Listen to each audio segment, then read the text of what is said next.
ìjọba mi kò ní yá owó kankan fún àwọn iṣẹ́ àkànṣe tí a fẹ́ ṣe lọ́dún yìí Adeleke.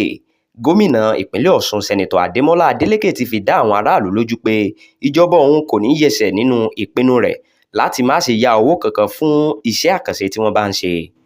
Lásìkò tí gómìnà sí aṣọ lórí àwọn iṣẹ́ àkànṣe tí owó rẹ̀ dín díẹ̀ ní bílíọ̀nù lọ́nà ọgọ́jọ náírà, ìyẹn n159.1 billion naira tí ìjọba rẹ̀ fẹ́ ṣe lọ́dún yìí, ló ṣàlàyé pé ẹ̀ka mẹ́ta làwọn yóò dojúkọ.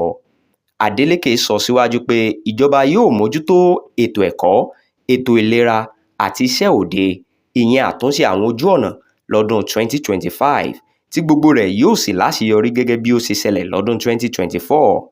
Lára àwọn ìlú tí ìjọba yóò ti ṣe àwọn iṣẹ́ àkànṣe ojú ọ̀nà ní ìlú Èjìgbò, Ìwó, Ìrágbìjí, Ẹdẹ, Ìjẹ̀bú-Jẹ̀ṣà, Ìbòkun, Ìláṣẹ̀ àti bẹ́ẹ̀ bẹ́ẹ̀ lọ.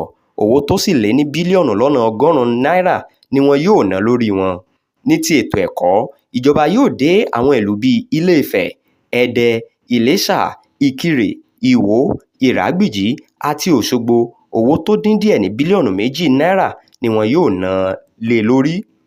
Gbogbo àwọn ilé ìwòsàn alábọ́dé 124 tí wọn kò tíì ṣàtúnṣe wọn ni gómìnà sọ pé ìjọba yóò tún ṣe pẹ̀lú owó tó dín díẹ̀ ní bílíọ̀nù 3 náírà.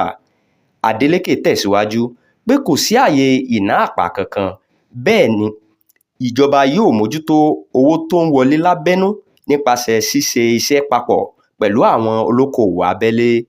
Lára àwọn tí wọ́n wà níbi ètò náà ni igbákejì gómìnà Ọmọọba Kọ́lá Adéwùsì, akọ̀wé ìjọba Bọ́bagúnwà Teslim Ìgbàláyé, abẹnugan ilé ìgbìmọ̀ asòfin Honorébù Adéwálé Ẹgbẹ́dùn.